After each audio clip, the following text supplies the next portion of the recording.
Good evening to one and all. As a part of IEEE Day celebrations, SP Society IEEE MBCET SP brings forth the next session of prep talks about cracking job interviews. It is always a fear when it comes to taking down interviews and landing on our dream jobs. Our first speaker of the day is Mr. Biju B Varghese, Senior Manager, HR of InApp. Over to you, sir. Okay, so let me get into the topic itself. Job interview is something that we all have to face at some point in our career or after education to get a job.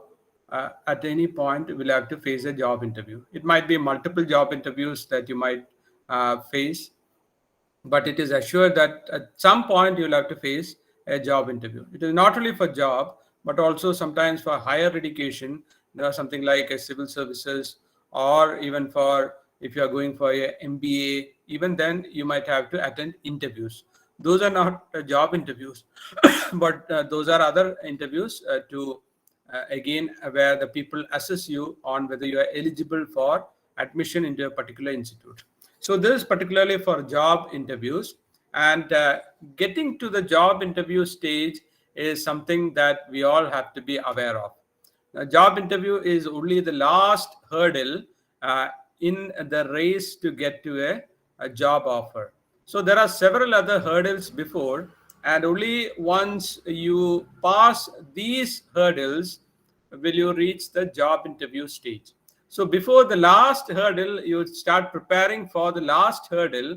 Of course, you have to be prepared for the hurdles that are before. Otherwise, there is no point, right? You won't even reach a job interview stage if you don't get through the other hurdles which are before that. First, of course, is the academic eligibility criteria.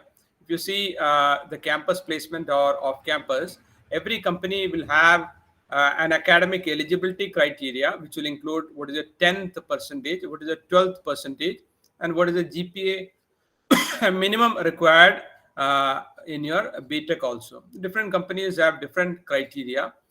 Some will say 70% in 10th, 70% in 12th, 7 GPA. Some will say 60% in 12th, 60% in 10th, and 6 GPA. It depends. Some companies allow supplementary people, students with supplementary papers. Some companies are very strict. They won't allow students with supplementary. So it varies.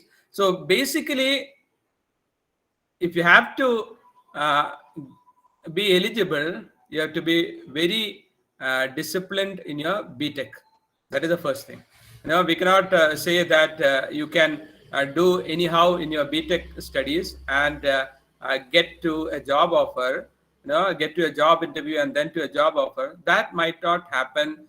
It might happen in rare cases. I've had students who have not completed their BTech degree, but still working with multinational companies. But they are exceptions. They are exceptions because of their skill levels. They got noticed during hackathons or through other places where they came to the center stage during some competition or something, and companies have recruited them.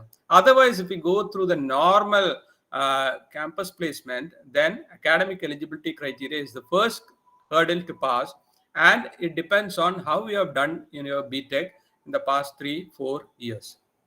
Right. Second hurdle, sometimes which a lot of students fail to again pass because they are not attentive or observant, is the registration for the company. Right. Usually before COVID, pre-COVID, the placement officers used to send an Excel sheet to the company with the people who are eligible. But now, since everything has gone online, companies demand, they have the stage where the students have to register into their system using their own, maybe a form or something to be filled in. I find that a lot of students sometimes postpone that, procrastinate on that, and finally they miss the deadline and they fail to register and are not eligible to attend the next stage, which is an online test. So registration is an important, I wouldn't say hurdle, but something that the students need to be aware of, that you have to register for a particular company in their site or in their software to be eligible for the online test. Now, the next section that every company usually has is the online test. I'm not going into specific cases how it goes, but in general, usually it is a quantitative, logical, verbal ability, and most companies now have coding also, because most are software companies which come on campus for recruitment. So quantitative, logical, and verbal, I'm not going into that because you will have got placement training by Pragmatics or some other vendor in your campus. They cover all these things. Coding is another section that companies have, where you will have to write code either in C++ or Java or Python, or in our case, it is in InApp's case, it is pseudocode or algorithms which you'll have to solve. It will be multiple choice questions in pseudocode, and you'll have to answer what is the output, check the correct option. In InApp's case, we have something unique which is called a gamified assessment, which is online puzzles to solve, 3 online tasks to solve, which actually measures the raw cognitive ability of the person. Quantitative, logical, verbal, and coding also. There could be trainings given in college whereby the students get prepared, and those who prepare a lot could clear these sections. But when it comes to gamified puzzles, online puzzles, nobody can train for that, and it is actually the raw ability, thinking ability of the student that comes out during that particular section. So for InApp's case, we have more weightage for the gamified puzzle section, and then the quantitative, logical, verbal, and the coding also have lesser percentages, right? So there is another hurdle, third hurdle that you'll have to pass to get to the job interview stage. Now, about the job interview itself, there are different types of interviews that companies engage in when they want to assess the abilities of the candidates. So, what you might be familiar with, or what happens on campus, is usually the technical interview and the behavioral interview. There are other different methods of interviewing candidates. Stress interviews there, and then there is group interviews there, then lunch or interview which happens through a conversation around a meal or a lunch. Usually, that is also something that used to happen pre-COVID times. All these different kinds of interviews are there. But what usually happens in campus now in most of the companies are technical interviews and behavioral interviews. So one thing you need to understand is the interviewer or the interview panel, as they interview candidates, what are they looking for? What is the objective of the interview panel? You see, basically the objective of the interview panel is to hire candidates who are a fit for their company, fit for the job, right? It is called job fit and company fit, right? Job fit and company fit.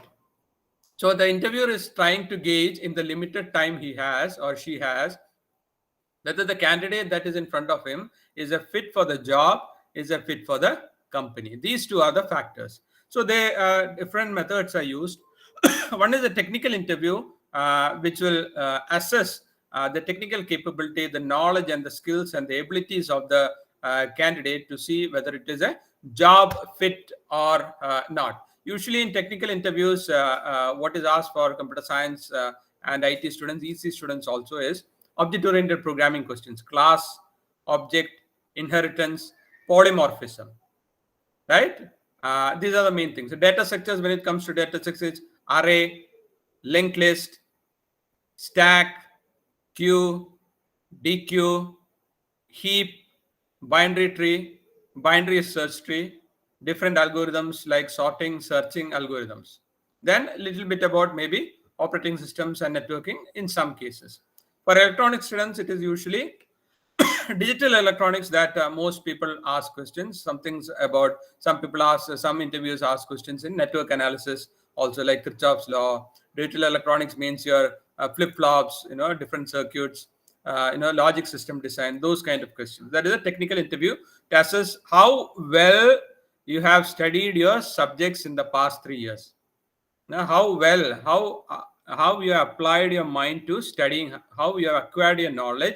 That is also evidence once you come into a company, how you will learn the different aspects of the project and how you will be able to be successful will be indicated by the knowledge that comes out through the technical interview. Behavioral interview is the second part, which every company has, which gives an idea about the job fit and also the company fit for the particular candidate. So there it is, what is being gauged. That is, this is an important part, behavioral interview. And from the interviewer's side, it is a difficult part to assess the learning attitude, initiative, teamwork, communication, planning, and organization side of the student. So what interviewers look for is basically, first thing, your resume, what you have written in your resume. They go and probe each of these things that you have written in your resume to assess whether you have a good learning attitude, right? That is very important in any company, because we are in a industry where continuous learning and lifelong learning is needed. And therefore, when a particular student comes with a resume saying, okay, I have learned this in addition to my syllabus, that is always a positive. Okay, so I, as an interviewer, I might ask the question: past 2 years, almost 2 years, you have been sitting at home during the COVID times. In addition to your syllabus, what are the things that you have learned? So some students might say, I've learned Coursera, this particular course. I have learned on edX, this particular course, on Udemy, this particular course. So again, the questions might go into that particular topic to assess whether the student has actually learned that particular subject or not. Then initiative is again, other than teachers pushing a particular student to do a project, have they done something on their own? Have they participated in different events like hackathons, like group projects or social service activities on their own? Have they done certain things? So that will be there in the resume. So the interviewer goes into that and picks that out and says, out of 5 in initiative, I'll give him 4 out of 5 because he has done all these things. Teamwork, also the same thing, how you work together as a team. Again, out of the resume, what is usually picked is the main project or the mini project. Ask the questions that usually come will be, what are the challenges that you have faced in a particular project, and how did you solve it? What was your role in solving that? So once you go into that particular question and ask follow-up questions, then it will become evident on what is the role of that particular student in the main project and how he or she has worked together as a team to solve that particular problem. Communication, obviously, that 20 or 30 minutes that interview happens, that comes forth in the communication. Basically, what communication means is 2 things. One is listening, one is speaking, right? First point is very important, listening, right? I find that a lot of students get into answers even before listening to the full question. So always listening first and then speaking. What we all look for from the interviewer side is always how the mind of the student works, and is he or she able to express that well in words.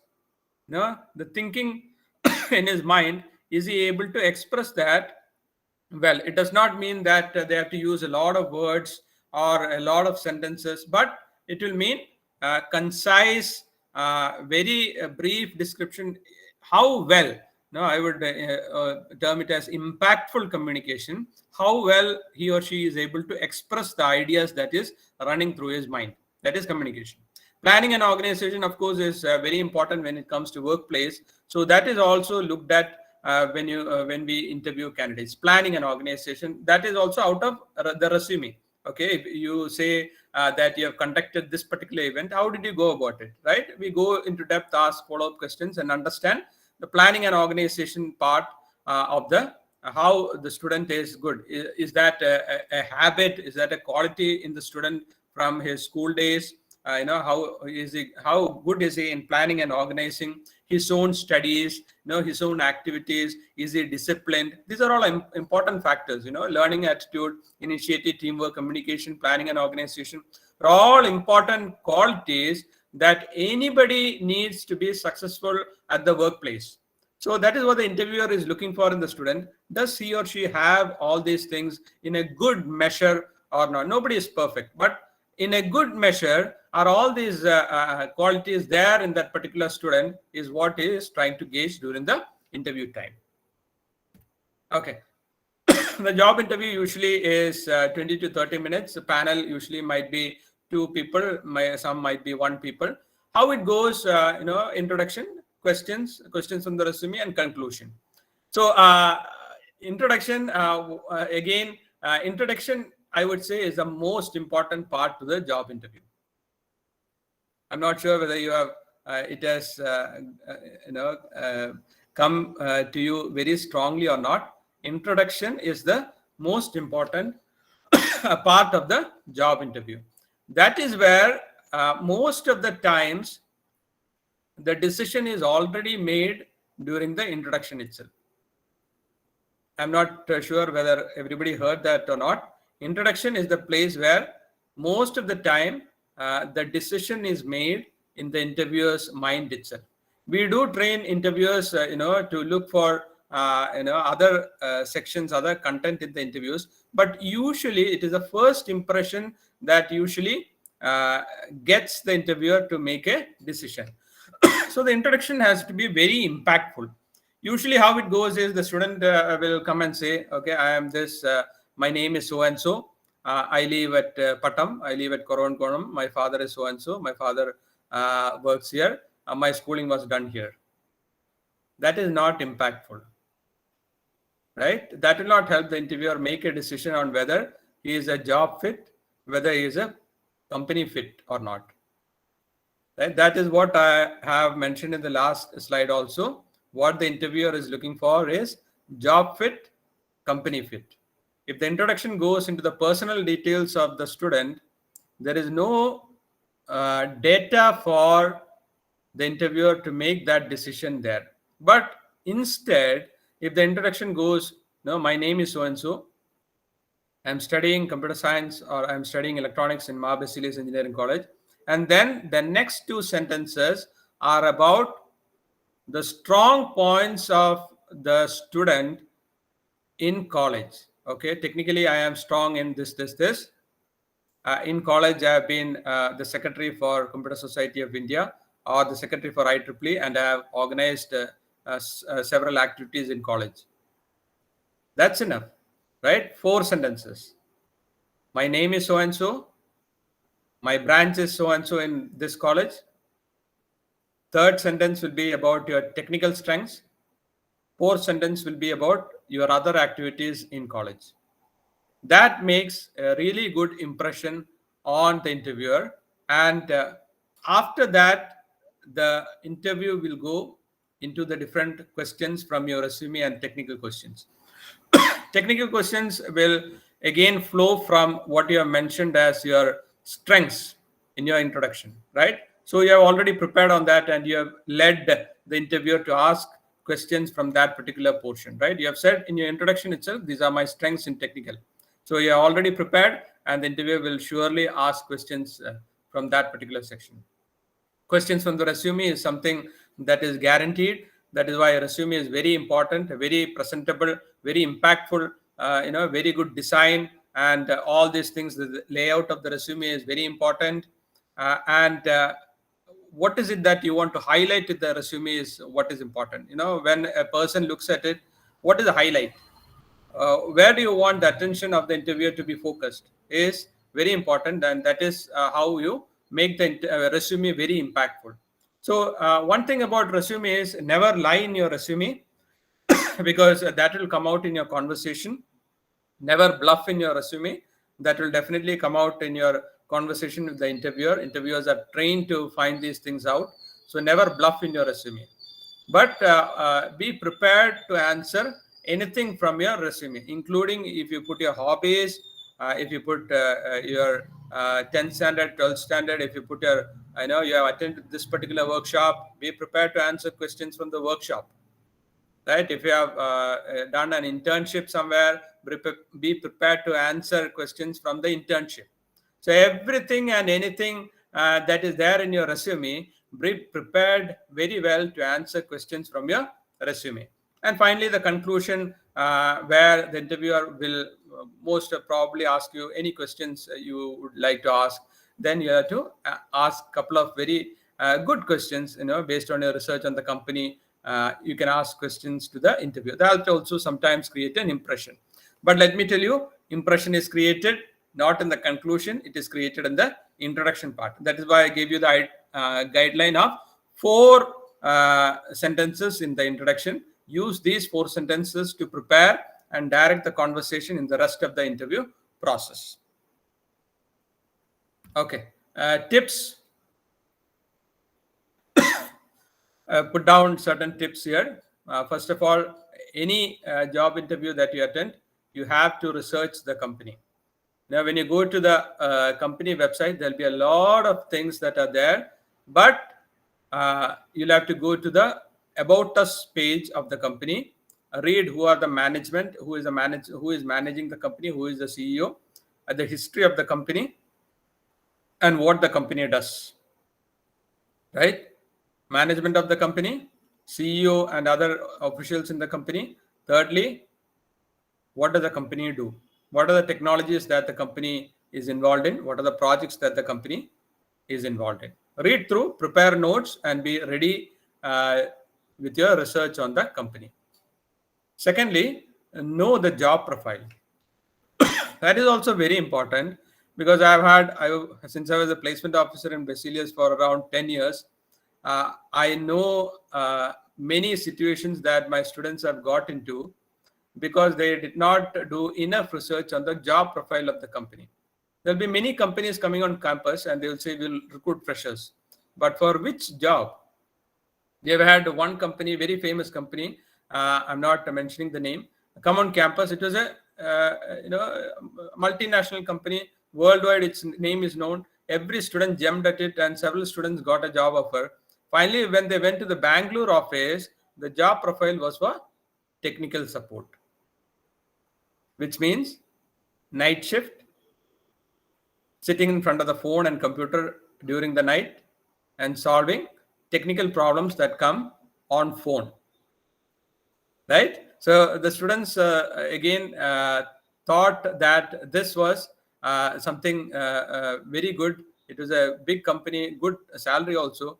But what they ended up in was in a different type of job. It was not a software development. It was not anything else. It was a technical support job. That kind of danger is there when it comes to the companies coming and not giving job profiles in campus. So what I used to do was always ask for the job profile in the different companies. Again, educate the students about that, and then ask them to take a decision on whether they want to attend that or not. Some companies also will come with testing. We have had big companies come, and these companies will recruit students into testing job. That is totally different from software development. Some companies will come and recruit for cyber security jobs. That is only tool usage. That does not have any software development, and that is a different type of job profile. So you have to research on what is a job profile that a particular company offers. Right? Then thirdly, once the interview starts, right? First thing, I go back to my time in College of Engineering, Trivandrum, when I attended my first interview. It was Cognizant, CTS, and since it was the first interview, I was very tense, and my mind was running very fast. Now, the mind was running very fast. When the mind runs very fast, it tends to skip certain words. It tends to run very fast, but words will not follow. Words are, what comes out of our mouth is slower than how our mind works. So words do not come out correctly because mind is more faster. It has run in front of the words and it gets all confused. So first thing is I learned from that, and second interview was HCL, and I could get through because I was able to regulate my mind, and therefore my mind and my words were in sync. So always slow down, just like replay, slow motion, not replay, but slow motion. Slow down your mind so that your mind is calm and it goes very slow, and your words are in sync with your mind, and things will be, communication goes very well. As I mentioned in the last slide, I put that in red, short and impactful introduction. Very important. Once the introduction is correct, from the introduction itself, you can direct the conversation to your strengths. That is your selling points. You have to identify your strengths before the interview. You have to include that in your introduction. Your resume also have to highlight that. And because of your introduction, you'll be able to direct the conversation to your strengths, because the time is limited, 20 minutes to 30 minutes for the interview. So what you have to again focus in the interview is you have to be in control of the interview rather than the interviewer. That is easily said and done, but it is possible. A lot of students do that because of their introduction part, and the resume also highlighting the strengths. Direct the conversation to your strengths, which is your selling point. You are selling yourself, to the interviewer. I am a job fit. I am a company fit. These are my strengths. I'll fit into your company. I'll fit into the job profile that you have, right? So that is the next step, and be pleasant at all times. That is something you have to do deliberately. Be pleasant at all times. You have to do that deliberately. Have a smiling face at all times. You will need to keep still. Some students have the habit of, when they're tense, moving around, body language, moving the hands around or moving the body around, getting restless. These two things, that is being pleasant and do not move around, are two things you have to be very deliberate. You have to again get feedback, look at yourself, how you behave, maybe record a video of yourself, get the help of other people to do a mock interview, and record the video and understand your own areas where you need to improve, right? Then prepare one or two questions about the company or the job to ask the interviewer. That is also very important, because at the conclusion, there are likely to be questions from the interviewer. Any questions from your side, the interviewer might ask you. Obviously, you cannot, think and ask any, at that moment, it is not good to ask questions, you have framed in your mind at that second of time, but you have to be prepared with one or two questions earlier itself. Good questions with the interviewer will consider as suitable and relevant questions, right? So that you might get from the company website or from your seniors in the company. That is also a way to research about the company, talking to the seniors that are there, alumni that are there in the particular, working in the particular company. Prepare. I cannot stress more on preparation. Preparation is, of course, again the key. Use video mock interviews, have other people give you feedback, prepare the introduction, prepare the resume well. All these are tips to crack your interview, right? That's it from my side. If you have any questions, you can ask in the next 10 minutes. Sir, we have collected few questions from the students. Okay. Can I ask? Sure. So the first question is, if we are from non-IT background, will they ask questions based on coding or IT related questions? Right. That I had put in my slide itself during the test itself. Usually now every company has a coding round. That is becoming more and more frequent. Almost every company now has a coding or a pseudocode section. So the students should be prepared to attend that, because all these are software companies, right? Almost 95% of the companies that come on campus are core computer science companies. Let me stress that, core computer science IT companies, where electronics students are applying. I also did my BTech in electronics, then moved on to computer science. But it is imperative that students from other branches, if they want to get into core computer science companies, they have to be prepared for computer science related questions. Hope that answers your question. Yes, sir. So next question is,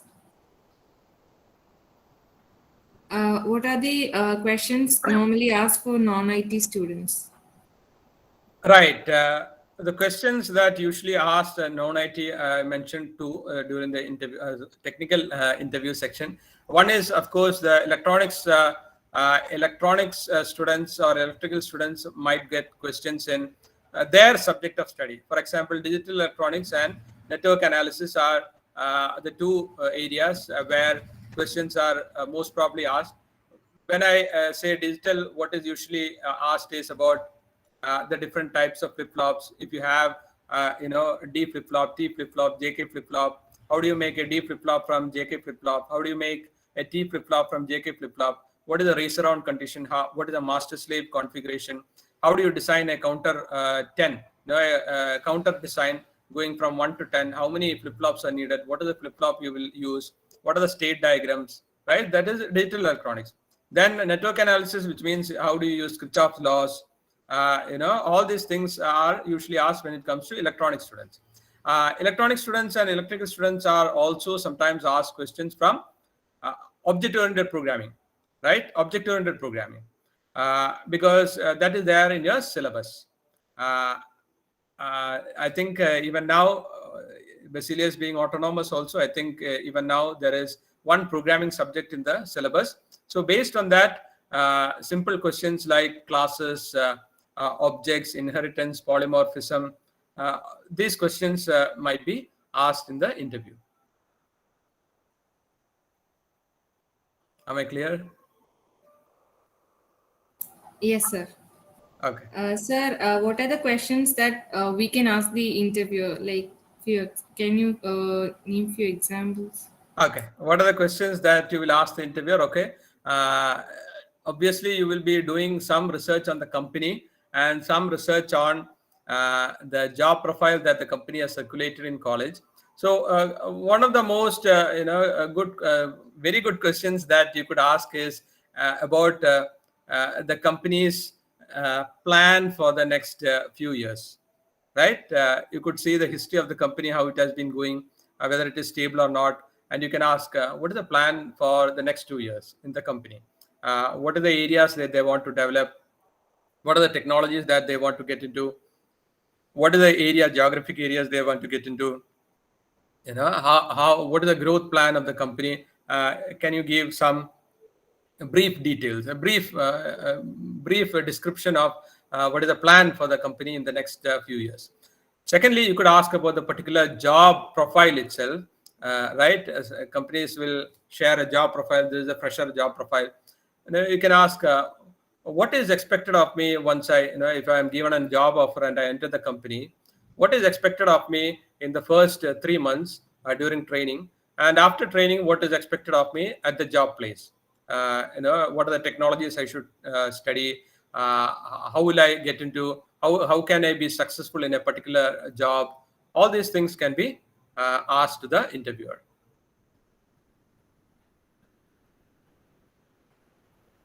Any other questions, Parvati? Sir, one more question. For non-IT students, is learning coding compulsory? Or Like I mentioned, if non-IT students are applying for core computer science job, it is very obvious, right? Answer is yes. obvious, right? You are applying for core computer science job, which is IT, software development. If you are applying for a core CS job, you have to be prepared for that. So every company now does ask some technical questions from computer science in the interview. And also in the initial test itself, they will have pseudocode or actual coding rounds also. Unless the company is a really huge company where it does not really matter where it comes from, whether it is civil or mechanical, the companies will have mechanisms to train the students in 6 months. It might take 6 months to get the train. But companies like ours, the training is very short, 1 month or 2 months maximum, where students are expected to learn fast and then go into projects.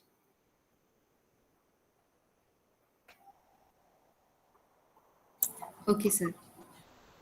Students, if you have any more queries, you can either post it in the chat box or you can unmute and ask.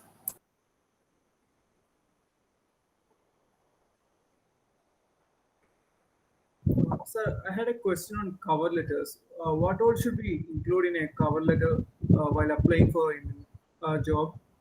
I have seen some jobs require cover letters. That is very rare. Campus placement jobs 99% do not require a cover letter, because what is required is only your resume. When you get out of campus and you apply to particular jobs through the website of the company directly, it might demand that you frame a cover letter. So cover letter usually includes one, why are you applying to this particular company, this particular job? That is the first section. Second one, what makes you eligible, to think, what are your strengths to that you think that you are suitable for this particular job.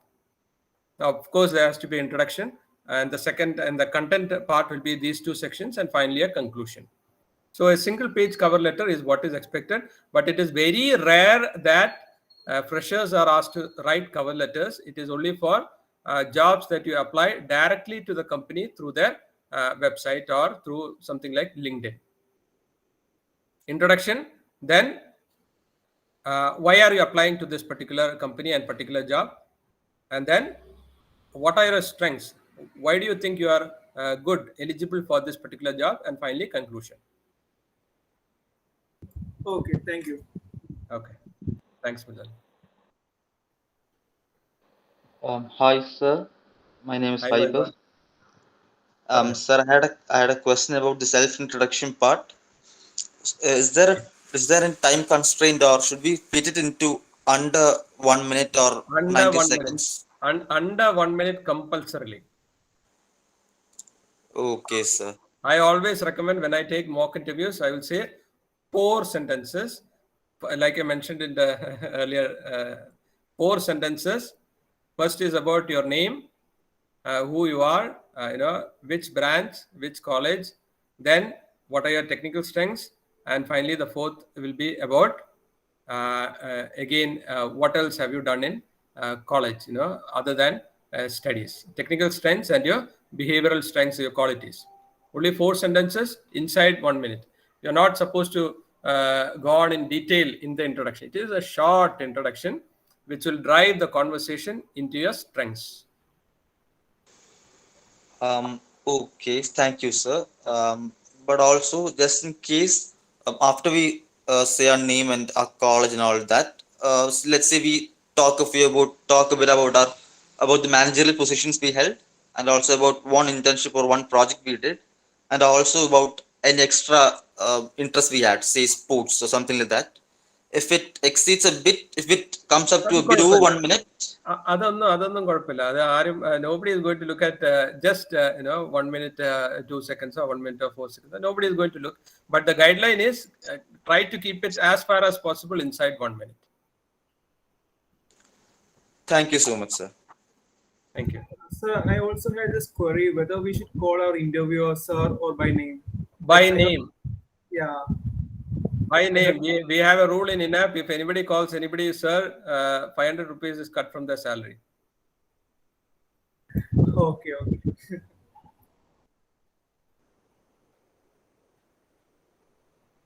Okay, Parvati.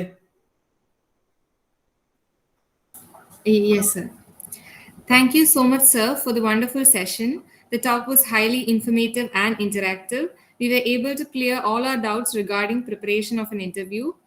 Thank you, sir, for your valuable time and for sharing us your experience and knowledge in the field. Thank you so much, sir.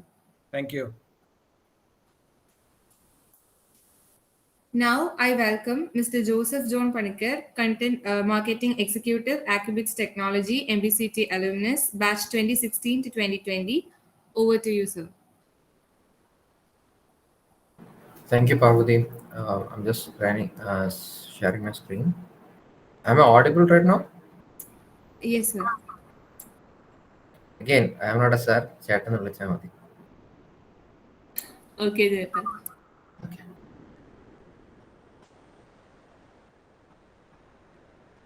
Okay, can you see my screen? Yes. Okay. So, good morning. I really wish someone would correct me and say it is good evening. I really wish someone would do that, but I guess no one is there to correct me. So shall I proceed with good morning?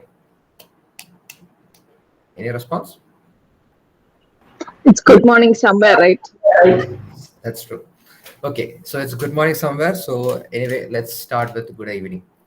So it's first of all, let me tell you, it's a very privilege to share the spotlight with Mr. Biju, the senior HR of InApp. It's a very, I consider this as a privilege and honor to share the platform with him. So I think he gave you a very good about the tips and the hacks that you should follow in the interview, right? So I think he has spoken from his perspective. I respect that. And as a student, as I was a student, so from this session onwards, I will be talking from my perspective. Okay. So this is how it should goes. So first of all, thank you so much for inviting me over, and I really thank IEEE for giving me this opportunity. So, first of all, I'd like to introduce myself. I'm Joseph John Panicker, and my friends call me Joe. Friends, my family also call me Joe. So, but meantime, let's stay with Joseph. So, if you have any queries and if you want to call me, you can call me my name, no problem, or you can call me as Peter. As for now, okay. So, actually, what is an if I ask you what is an interview, what would you answer? Anyone else? Anyone? I can read believe the chats if you interview want. is a So chance to if I present ask you ourselves. what is an interview, We are the product. okay, present hours. You are the product. Okay, cool. Anyone else? You could, if you are hesitate to talk, you could yeah, put it in the chat box if you want to. Okay, I'm not losing my time here. So before I start my session, I just want to create a disclaimer. Okay. The things that I'm going to tell you, the things that I'm going to tell you here are off the charts. That is, you might not see it there in any of the books, or maybe there is no such thing as the methodology by Joseph. There is no such thing as that, because of whatever I'm going to say is that is from my experience and the experience that I gained from my friends. Okay, the reason why I really want to do this because I can really understand what you're going through, because I'm a 2020 pass out and I'm an electric and electronics guy. But the problem is that I can really understand you in every ways. I can tell you why. Because I'm going to give you a brief introduction or brief about everything about interview. So I'm not going to tell you about how to attend interview in placements. Okay. I'm going to tell you few facts which happened in my life about interviews. Okay. So I think I heard so many people saying that, oh, I'm not going to sit for placements. Not going for private or company. So എനിക്ക് ഇത് ആവശ്യമില്ല. എനിക്ക് ഇന്റർവ്യൂടെ കാര്യങ്ങൾ അറിയാനോ കേൾക്കാനോ എനിക്ക് ആവശ്യമില്ല. I don't need to listen to all those kinds of things. But let me say this to you. I think it's time to bust the bubble. Every person in this present scenario will or may, I think it's will go through a phase called interview in his life. If it doesn't matter what career choice you take, even if you're an actor, if you're going for an acting job, film industry, or even as a music director or whatever it is, even if you're going for IT jobs, managerial role, whatever it is, you will have to come to a place. Even if you're entrepreneur also, you will have to come to a place where you have to sit in front of someone for an interview. Okay, if you're an entrepreneur, you might have to pitch your idea to one person or a set of investors or something like that. Even if you're film industry, if you say that I'm a script writer, I don't want this kind of thing. See, you at one point of time you have to sit with the directors or producers to pitch your idea, to sell your story, right? So interview is not about just sitting in a placement, staying with in a HR of a company or an interviewer and say all those things what you have done in the past. No. So today I want to give you a perspective change on what is interview is all about. Once a wise man told me that interview is a presentation of yourself. I really wish that wise person was Steve Jobs, Elon Musk, or even Gandhi, but unfortunately, they are not the person who told me this. Okay, so maybe at the end of the session, I will reveal you who is that vice person is. Right.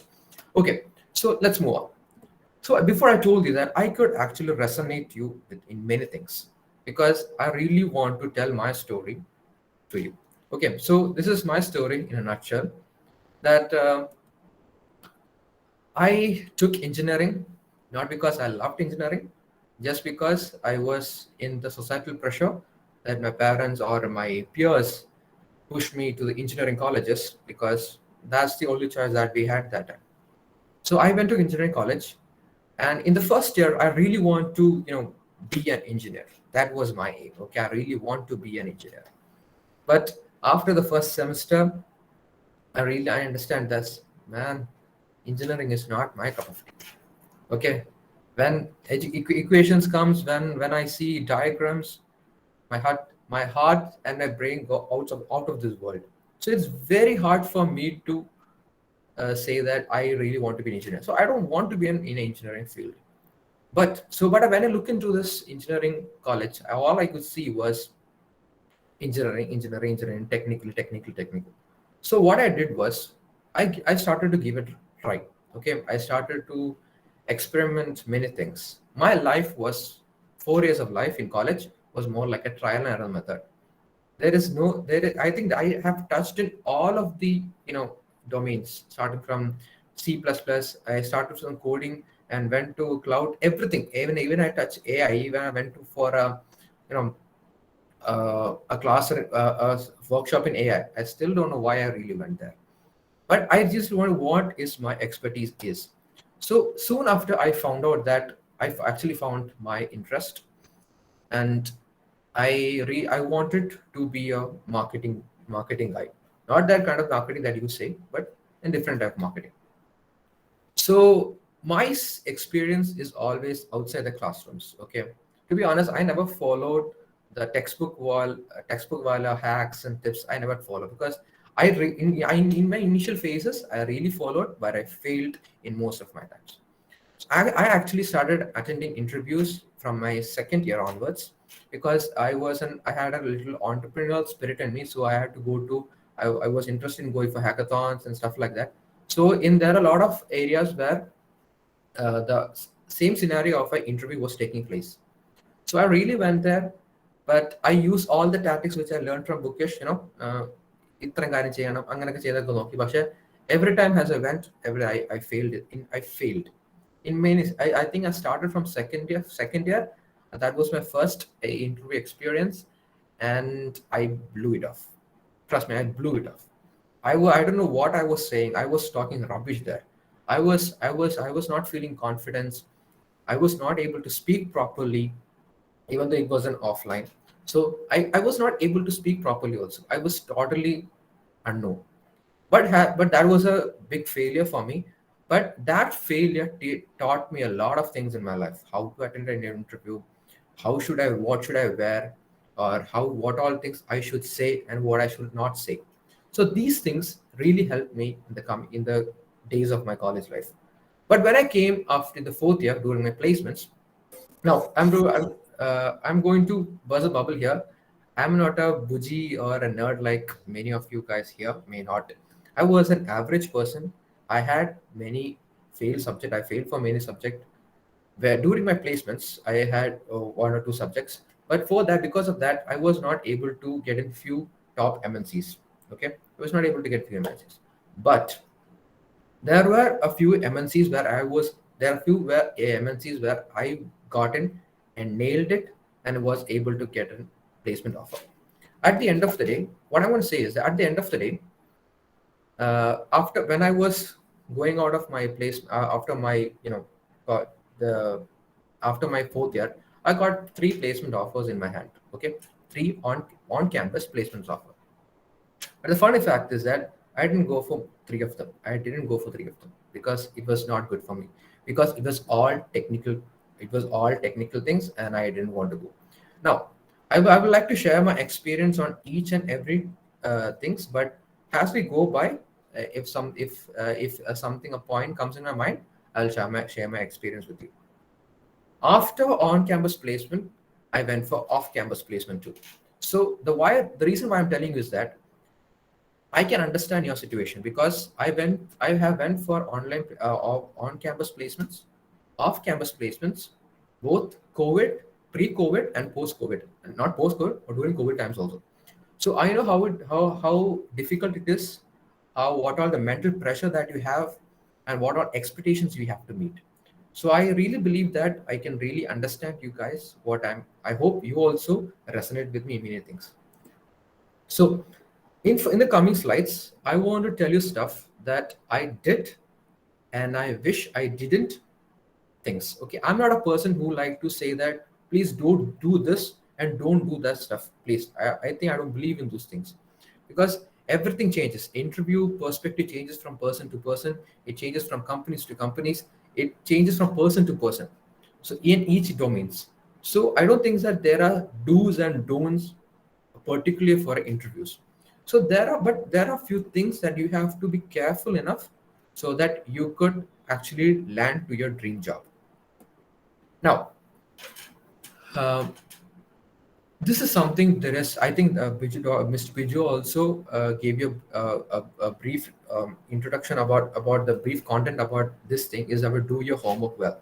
That is before you going for any interviews. Okay, irrespective of persons or companies, let it be any of it. Make sure you do your homework well. If you know the interviewer, if you know the interview beforehand, learn about that person. Trust me, it's going to create a massive effect. So before you go for an interview, search about him from A to Z, from the company, about what all services, product, or what all they do. Look for their reviews, ask the alumni, or just go to LinkedIn. That is the best place I say. Go to LinkedIn and find few employees who actually work there, who already work there. Talk to them and understand what is the culture of a company is, and all those kinds of things. The reason why I'm telling you is that the company pitch is actually really, to be honest, really deceiving. Okay, I went for many placements talks where I could feel like, wow, this company is amazing. Okay, I could say that the pitch that they do is amazing, and we could actually literally fall for it. But when you get into the job, that's the time when reality hits. The work culture that they say is off the charts. It's just for namesake. So there are a lot of realities and fantasies created by these companies, and actually there's not their fault because it's because about their situations and happens over there. So what I really want to do is before you go for an interview, any interview, irrespective of job or an interview or any of such things, make sure you do your homework very well. Learn about the company, learn about the interviewers if possible, learn about the interviewers, LinkedIn account, do those kind of stuff, and get prepared well for your. Next thing is that about your profile. Now, I think it's time to tell you the truth. Okay, there is a world beyond engineering. Okay, there is a world beyond software. Okay, but the problem is that there are a lot of IT jobs here and there. I think that the most questions that I heard here was whether a non-IT students should appear for coding, testing, those kinds of things. So my thing is that there are tons of job out there, but only thing is that you have to find and took that job. Okay, so there are tons of job out there. So before you go into a company, before you go into an interview, make sure you understand the profile and the company role which you are enrolled in. After that, only get into that job. Okay, because there was an offline. I got an offline placement, and I'm not ready to tell what all companies that I have went, because if you want personally, but in public, I'm not willing to share. So there was a company where it's a multinational company, and the salary package was huge. Okay, the salary package was huge, and they offered me a role. But soon after, when I learned about their whereabouts, about their work culture, I was not comfortable with that. So I happened to reject that offer. So in when you see in the TV or when you see in social media, the company is amazing. Okay, they're endorsing everyone, they're doing that, they're doing this, amazing. But you should know what's happening inside also. So chat with the employers and stuff like that, and make sure what you're doing with that role. Okay, if you're not comfortable with writing, don't go for content writing. Okay, just because the pay is high. If you don't know AI, just don't go for AI engineer. Okay, you're going to mess it in the big knife when you go into reality. Okay, so if you think you have the skill for that job, go for it, or please avoid, or else, because life is not always about job, it is about a lot of things. Okay, it could affect you mentally, and you will not able to reach to your dream destination or dream job. Okay. Okay, now let's move on. I think this is something which you actually focused very much. So I also like to focus it very much. Creating a 1 minute pitch. I would like to call this I think there's a term called elevated pitch. Okay. I want you to create a great, amazing elevated pitch for before your interview. Let it be interview. I really personally believe that every person should create a 1 minute pitch in their mind. Okay, some people can or may can have to approach investors. So you may have to connect on LinkedIn. So in that place, you need to know what to pitch in. So always try to create a 1 minute pitch with you. In my interviews, in the beginning, in the initial days of my interviews, I usually say, my name is Joseph John Panicker. My father's name is John Panicker. Mother name is Victoria John Panicker. I used to say the whole family history and omit the important parts, and it would really create a bad impression on the interviewers. But soon after, I understand that what just imagine if you are an interviewer, what do you really want to hear? So you don't care what your father's name is, mother. You don't really care. You only care what you have to sell. So if when you're creating a 1 minute pitch, make sure you highlight about you. Okay, not about your family, but about you. What you are really good at. If you're good at coding, tell them you're good in coding. If you're good in manager role, if you're great in doing managing stuff, tell them that. If you're really good in content, tell them that you're really good in content. You're really good at content. You're really amazing writer. So if you could tell that, that's a very, very good thing. And if you have any portfolio, like if you have done some projects in this, that is an amazing thing to do. Okay. So that is create a 1 minute pitch. I used in my college days during my campus placement, I used to start with like the thing which I started in this session. That is 4 years ago. I came in engineering college. I was clueless from the top, but after though I'm not remembering what kind of pitch that I did that time. But this was the kind of story. This was my storyline which I was fabricating from day one on my this kinds of journey. So this is how I did that. And after, but actually what Biju said is actually right, because that 1 minute pitch could really decide whether you get your job or not. It happened to me. Okay, it literally happened to me. Okay, let's move on. Now, be confident. Confidence is something that everyone should have. Okay, but overconfidence is very harm. Okay, because I will tell you my experience. There was an interview.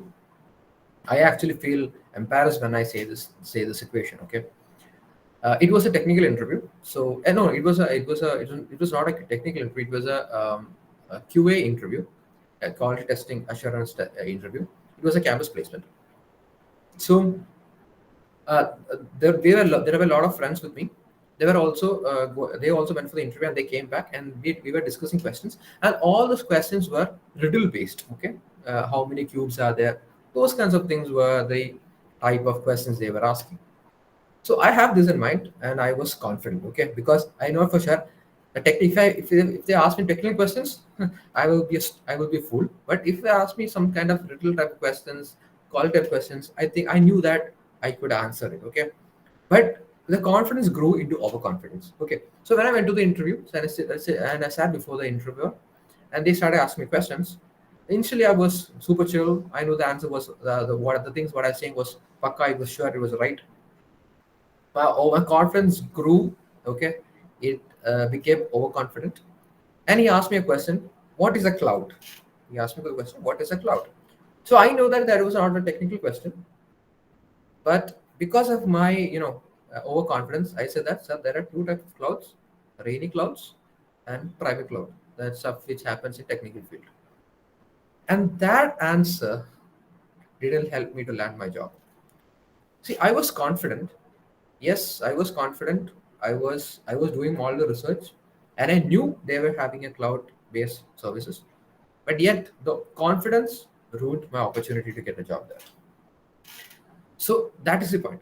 So if you when you if you ask something, be confidence is really necessary. Please don't be shy, and please don't fold your hands and feel like you're nothing. I'm useless. I'm worthless. Please don't. People don't want to hire people like this. Okay, people want really energy people who are ready to take up challenges.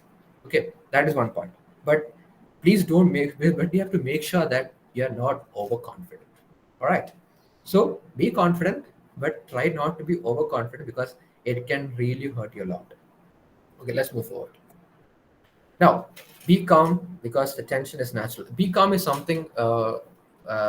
Is this something even today I also face? That's the same stuff I face it even today. Okay, it's very hard to be calm with when the challenges or when something goes wrong and everything, everything chaos happens. Very hard to be calm. Okay, so while you're attending interview, it's very hard to be calm, but you have to be calm because if you are in calm state of mind, or if you're in a if you have a peace in your mind, you will able to attend your interview in the best manner. Okay, so you will be able to present yourself in the best manner because the hack that I use to calm myself is that I used to sing my versions of songs. Okay, I'm very bad at singing, so I started to sing my songs, which I created. Okay, so I calm myself by singing songs, but make sure that your candidates or the friends near you don't hear it, or else their interview their interview experience is going to be horrible. Okay, once apart. So so always do that. Always try to keep some people. So I have sent some people this lot of this. I have seen people walking from here to there. It's okay, it's fine. If that is what comes you, do that.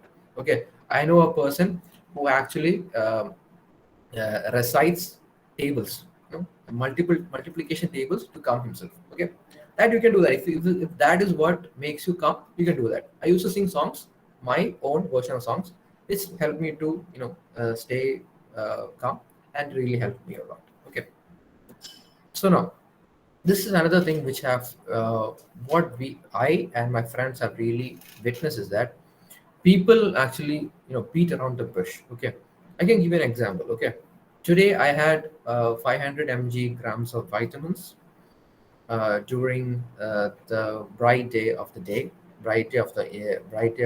October 6th 2021.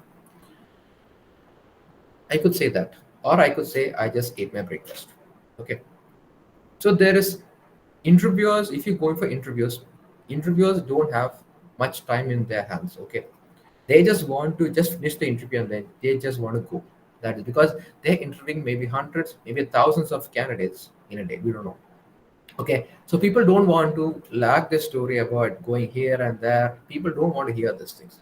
So try to make it crisp and try to make it short as possible. Okay, if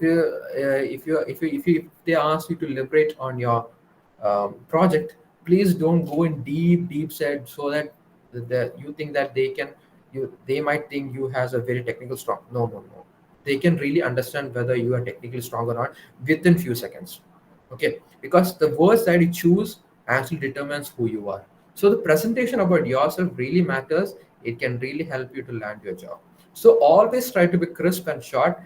Be use less words and more, I don't know, more information. I don't know, that's a stupid statement, but still try to use less words. Okay, but make sure that the words you say have a lot of meanings. Okay, now, this is something I think the previous speaker also told you about is listen first and speak last.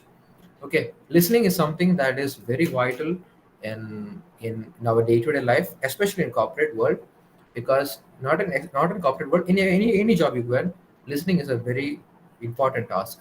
And you should listen what that person is saying. So make sure that you listen first and speak last. Listen what all, understand it, take a moment to analyze it, interpret it, and then answer. Okay, I think there are few instances where few of my friends felt that because I think one person I think so. I think one person had one interviewer had asked my friend what you had in the morning. So he was preparing. He said he had Java. Okay, so he was actually panicking, and instead of that, the question that is what he had in the morning, the breakfast, and what he said was, "I had Java." Okay, one said this, but the other thing, he didn't have he didn't listen properly, and that landed him a bad impression. So next time onwards, it's okay to speak after a few seconds, but they listen properly, understand what he's trying to say, interpret it, analyze it, and then give answer. Okay. Okay. Now this is something very much needed. That is pleasant smile. Okay. Please trust me when I say this. Interviewers are seeing thousands of people or thousands of candidates every day, and they don't want to see a boring face. Okay, they don't want to see a boring face, because there are companies which actually analyze your character through your smile. Because just I will give you an example. If you're a sales guy, and if you don't have a pleasant smile, I don't think the companies is going to hire you, because those salesperson have to present a pleasant smile in front of the clients, in front of the audience. So if you don't have a pleasant smile, then I think that's going to create a bad impression. But don't smile too, too awkward. Please don't do that. Also, please don't laugh and stuff like that. So have always try to keep a pleasant smile. Please keep your moody or cloudy face apart, and use your pleasant smile. Okay, I think that's really going to help you, because initially I thought interview is something very serious, and I used to sit straight. Yeah, you should sit straight. Okay, and I usually sit straight, and I will be always looking at his eyes and not smiling, things something like that. Please don't do that. Okay, please, you're going to scare the interviewer. So please try not to do that. And instead of that, please have a pleasant smile. Ask you how is he. So just keep a casual conversation to make your interview very smooth. Okay. It's always good. Pleasant smile can really build relationships. Truly good relationships. Okay. So start with a smile, and all, and at the end of the, please end with, and also end with a smile. Okay. All right. Let's move on. Now, this is something which is really important in this present scenario. See, I told you, because I'm a person who can understand it, because I have attended both online as well as offline interviews. So, what you wear, even if you're offline also, online also does matters. Okay, because please try to keep a good background. I know this is not a very good background. At least this is a plain background. Even if you don't get something decorative, just keep a plain background. Please don't sit in, what I'm saying, right? Clothes hanging in back, that is not a very good thing. So always try to keep a good background while offline online sessions, and please do wear a good professional attire. Okay, please wear a shirt. I suggest you not to wear a t-shirt. It's up. Actually, that it doesn't matter, but it could create a good impression on yourself. Because remember, it is a interview is a presentation of yourself. So always try to present yourself in the best possible manner, including your attire also. All right. Now there are some things that I'm going to be true to you, because I think that is what really matters. So I'm going to split some facts, truth about some realities that's happening in interviews. Okay. Uh, in campus placement, there is a in campus placement there are a lot of eligibilities. Okay, that you should know. You should have this much of CGP, and you should have no supplementary and stuff like that, and you should follow this, and you should follow that. You should know C++, you should know Java and stuff like that. Okay, that happens in campus interviews. Please don't bluff, just be honest. Okay, now I'll tell you why I told you this. Okay, during my MNC, I had a I had a placement interview with a prominent MNC, and when I was that was my fourth. That was my no, that was my first placement in fourth year. Okay, yeah, no, second placement in my fourth year. So when I went there, I was there. There are a lot of my friends since I'm to be honest, I have no technical expertise. I'm zero knowledge in C plus. I know some C plus, but I'm zero knowledge in coding. I'm zero experience in all technical domains. I'm a very big zero in technical domains. All I know is something about marketing, about content and stuff like that. So during my interview, it was a position for associate software developer, and the interview came and I passed the quantitative test. Okay, there are quantitative tests there are, but I passed my quantitative test. And when I went to the to the interview, and interview asked me about technical questions, and I said, sir, I have no knowledge in these kind of things. Okay. And today I thought he might kick me out, but he didn't. He actually understand what I really want. So I told, I have done so much of projects, like I have been a part of many projects. So he asked me to explain one of my projects that I have did. So I really literally explained my project, and afterwards he asked me. Afterwards, I told I have no knowledge in C. I have no knowledge in coding. I'm a zero expertise in any of the coding languages or any technologies. He said it's fine. And after an hour, when the results came, the people who actually told them they have very high technical knowledge and stuff like that didn't get any placements. But fortunately, I got that placement because I told them, because I don't know anything. I was honest and I was totally myself, because I told, because I have, even though people at that time people were struggling, I was also anxious to get a job, but I was honest. So this is all I know. So if you're ready to, but I'm ready to learn. This is what I told them. So they actually valued my the honesty, and they actually valued the trait of learning, and they gave me a job. But at the end of the day, I didn't go for that job. That is the other case. Okay, let's leave the topic for that moment. Okay, that is another case. So try to be honest yourself. If you don't know anything, tell them you don't know anything. Okay, so because they can really understand what you're going through. Just don't bluff. I have did this. I have done ML, AI. AI spelling പോലെ artificial intelligence എയുടെ full form പോലെ അറിയത്തില്ലെങ്കിൽ AI അറിയുന്നതിന്റെ കാര്യമൊന്നുമില്ല. So ബി machine learning എന്താണെന്നൊരു basic definition പോലും അറിയത്തില്ലെങ്കിൽ പറയാതിരിക്കും നല്ലത്. It's better not to bluff. Okay, it will only humiliate you, it will only embarrass you. So it is only lead for embarrassment. So if you don't know that, sir, please tell, sir, I don't know, I will learn about it, I'll get back. If you can tell that also. Okay, so because there is no human in the world who knows everything. Okay, if you don't know the answer, you can tell you don't know the answer. If you know something about the answer, you can tell that also. Okay, because it will help you to get a good leverage. Okay, let's move on. Now, this is something, and I'm going to tell you everyone. There are people, there are students, there are tons of people out there who have great qualifications, great CGPs, great communication skills, everything great. Okay, but they might not get a job. This is a fact, truth I'm going to say. They may have great skills and stuff like that, but at the end of the day, they might not get a job. Okay, so anything can happen. Anything you can expect the worst in your campus placements and the jobs and the job hunting after your college life. Okay, after your anything can happen. Okay, please don't beat yourself, because it's always, because a job is something which is really I consider as a luck, because luck does matters. Because I know a person who had a great CGP, who had a great, she was amazing in everything. Okay, she got an awards and stuff like that, but she actually went for 20, I think 19 companies.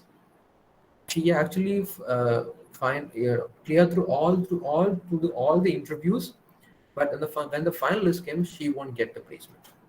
Not because she had a very bad skill. She was good in what she was, really good what she was.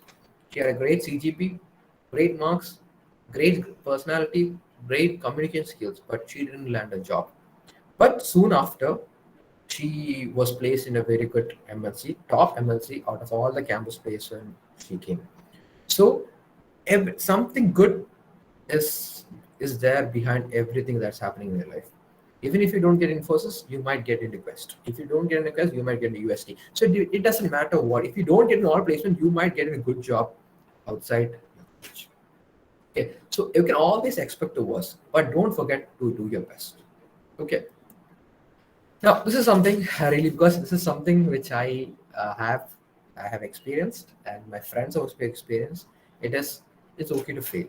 Okay, it doesn't matter whether mm, you succeed or not. It's okay to fail. Okay, I know it's very hard to live through that moment when you see your friends getting the placement jobs and I'm not getting the placement jobs. It's a very mental pressure. Trust me, I also went through that.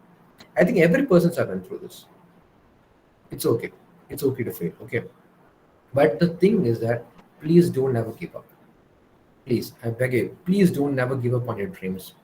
Hustle harder. Now the question is, how do you hustle? There are a lot of people say, "Certain you got a supply under. I don't think I can get placements and stuff like that." Now I'm going to tell you something. Certificates and grades are just a myth. This is what I experienced. Okay, this is what I experienced. Now there are a lot of students in my batch who have good CGP, who have no supplies, but haven't got a job. This is the reality. But the people who really get the job is the ones who have skills. Okay, skill is not something which is natural. There are a lot of skills which are natural, but the skills which you have trained in your past 4 years determines your career. The friends that I know have a lot of supplies. Okay, people who I know have a lot of supplies, but they all have a good job right now, just because they invested their time, their energy on the skills which they are good at. So if you're good, I'm not telling you about you just focus on your coding, you just focus on your C plus. No. If you're good in coding, focus on your coding. Build a portfolio. It's always better to show your portfolio than showing your resume. Okay. It is more powerful. So keep that in mind. Use your portfolio and use that for helping it. Okay, so degrees doesn't matter. Actually, degree doesn't matter when you actually go into the corporate world. What matters is really skill. I got my job on purely skill basis. I hope so. That is what I believe in. So the job, I'm actually working in a tech firm, but I'm not in a technical guy. I'm a marketing guy. I'm actually working as a content marketer in the Accubits technologies. Okay, the experience that I had is actually very funny. Okay, I didn't had any of those kinds of formalities stuff like that. No, I don't have any. I actually approached through LinkedIn. I got my job through LinkedIn. Okay, that's how I met my the chief marketing officer. So that's how I met. We actually had an interview in a cafe. So that is what my interview experience is. So when I asked him, sir, is when I was when I was applying for the job, I didn't have my results because the results were not came in. So I said I didn't have my degree. I had results is not published. Thing is that it is really affected. Degrees are useless right now because I don't hire for degree. I hire for skill. If you have the skill, you can apply for it. So this is what he had told me. So when I look at, I think from 5 years onwards, your certificates, your degree doesn't matter. What matters is what you can do, what change you can bring in an organization, what change you have bought in the past few years. So always try to invest on your skills. Try to build a portfolio. Design guy, build, do some projects, build portfolio. If you're a marketing guy, just think out of the box and create a portfolio. If you are a coding person, do some projects and create a portfolio. Create a portfolio and show the projects to a hiring manager. Any hiring managers will take you if you have the right connections. Okay, but don't forget one more thing. I would really ask you everyone is to build relationships. Try to build as many relationships as you can with many people as you can, so that you in one way or another it's going to help you in one way or another. That's how it really helped me. Okay, so I really ask you, each and every person, to do this. And one more thing, uh, Infosys അല്ല ഇൻഫോസിസ് ജോലി കിട്ടില്ലെങ്കിൽ ജീവിതം അവസാനിക്കുന്നില്ല. It's not the end of the world. Okay, Amazon ജോലി കിട്ടില്ല is not the end of the world. Okay, there are millions of billions of possibility out there where you can shine, where you can present yourself as a great. Yes, there are a lot of if I'm campus placement like a form, but there are a lot of protocols in quality pass interview. There are a lot of things. I'm not saying that. I'm not against that. But when you go outside this, I think there's a world beyond marks. There is a world beyond your degrees. There are a world beyond your certificates. So build on your skills, sharpen your skills, and make sure you make an impact in your work or your skills. Okay, so I think I'm actually wind upping right now. There are a lot of missed, and there are a lot of, I think there are a lot of points that I have actually purposely omitted because to the restraint of time. But if you really want to, if you know more, you can contact me in LinkedIn, or you can mail me, or you can message me in my Instagram, or you can call me. I will be i will be available if I don't have much of a work in my office. So if you want anything, I could really help you out. So I'm actually opening this platform for your questions and answers. I will answer if I know the answer.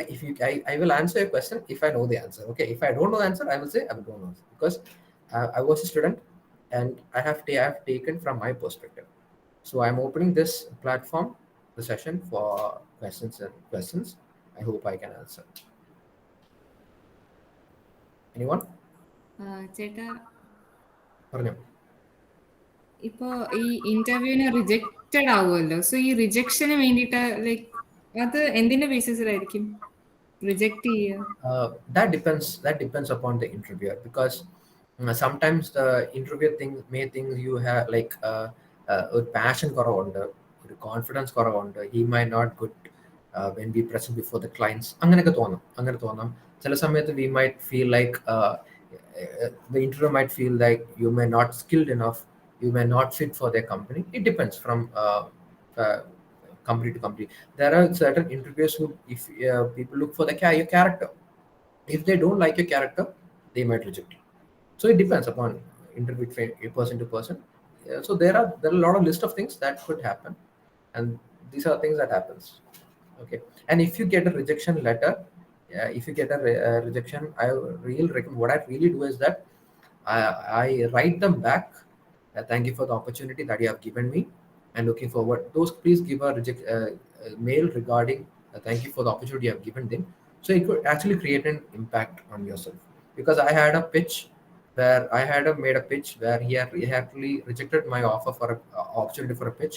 But afterwards I thanked him for the opportunity. He actually gave me another opportunity, because I thanked him for rejecting me. So I think that is really a good thing to do that. And after, one more thing I actually forgot, please try to get your feedback from your interviewers. Okay, please do that. Because there is a session, there will be a session where if is there anything, something you want to ask the interviewer, there will be a session. I hope good interviewers does that. So during that session, or during that part, you could ask an interviewer to give your feedback on your performance. Okay, it could really help you. Sometimes there are interviewers who actually got amazed, or got people. There are people who got their job just because they asked their feedback. Okay, so try to get feedback from the interviewers as early as if possible. Okay. Yeah, I hope that answers your question. Yes ചേട്ടാ. Yeah, thank you. ചേട്ടാ, one more question. Sure.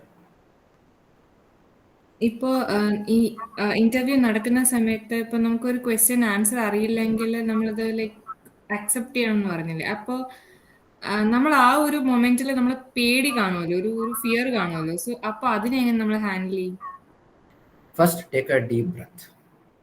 Okay. First, take a deep breath. Then take your പറയാം. Can please give me a moment എന്ന് പറയാം നമുക്ക്. Okay. You could ചാടിക്കറി ആരും ഉത്തരം പറയണ്ട. Just ask for some pause. Just think about it. And if you know any answer, ആ ഒരു pause കിട്ടിയാൽ തന്നെ your heart will go smooth. You will be calm.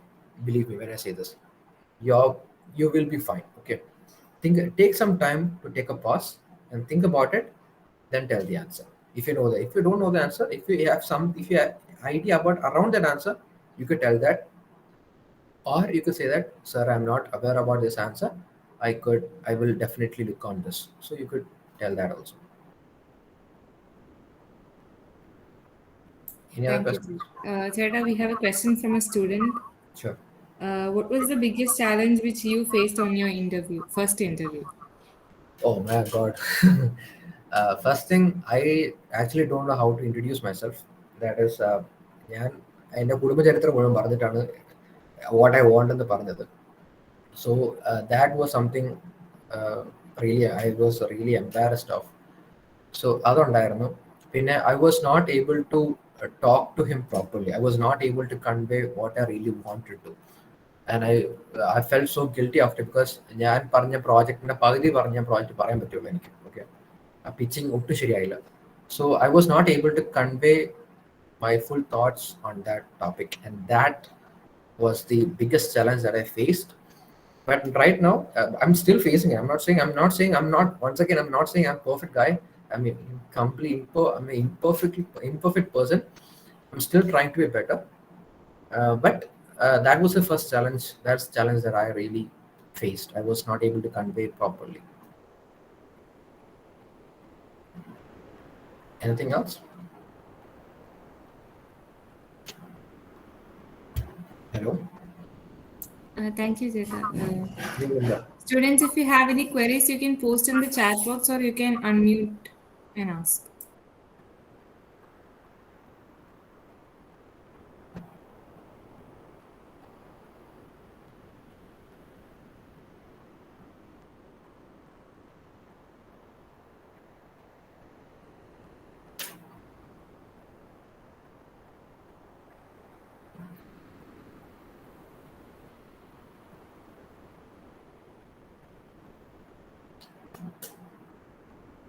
Shall we wind up then? If you hesitate to ask me publicly, you could ping me LinkedIn or Instagram, or you can mail me. Or if it's that urgent, you can actually call me also. So I hope I'm always available for you.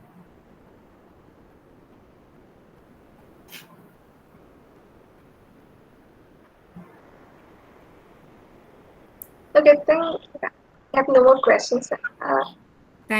Thank you so much, Seta, for the informative session. It was very inspiring, and thank you for sharing your experiences too. Now I hand over mic to Kessia. So, good evening to all, and thank you so much, Josh Chetan and Biju sir, for being accepting our invitation and giving a really wonderful session for us. Especially Joseph Chetan, motivating us that failing or getting rejected in interviews is not the ultimate, it's not the end, but then we need to try again. So then, okay, I just wanted to share some important things now. As Joseph Chetan said, networking and getting to know other people is really important. Now, I would like to say about now this event is organized by IEEE. I would just talk about some benefits of IEEE for now, because yesterday was IEEE day and we have a few of the offers and discounts. So I want most of the students to avail these offers. Now, why you need to be joining IEEE? First of all, as we said, IEEE is the world's largest technical professional organization. Now, you don't get to interact only with student members, you get to know other graduates and young professionals. So, being a part of IEEE, which is an international organization, it is reputed, and obviously, you get to know people around. Um, Especially in our student branch, we have Gina, who got selected in India's volunteer team. Then we have other students who got selected in Kerala sections team.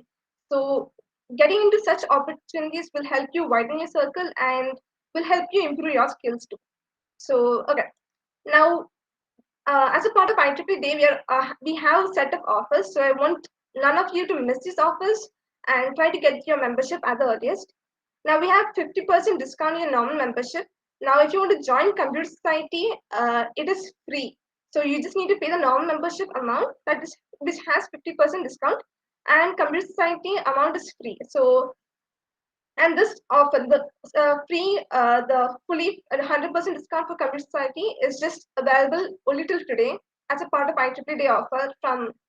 Okay, these offers are not put by our MBCET SP. It is put by the IEEE main office. Okay, so we are not in charge of this amount or anything. So it's even the amounts if you check, it's from US dollars.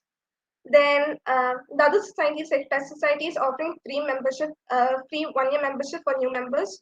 and even signal processing. Like this event is organized by Signal Processing Society. It is offering 50% offer. So all those who are interested to join IEEE, kindly don't waste time and then give it a chance to join the team. Then we'll ensure that you utilize all the opportunities that we have for you. Then keep participating in our events. Now, this event, Crack Your Job Interview, was part of Prep Talk series. So this is not the ultimate end of Prep Talk series. We have a lot more opportunities. Like as Joseph Sheldon said, it's not just technical interviews or technical jobs available. We have non-engineering background jobs are available. So we have sessions on that too.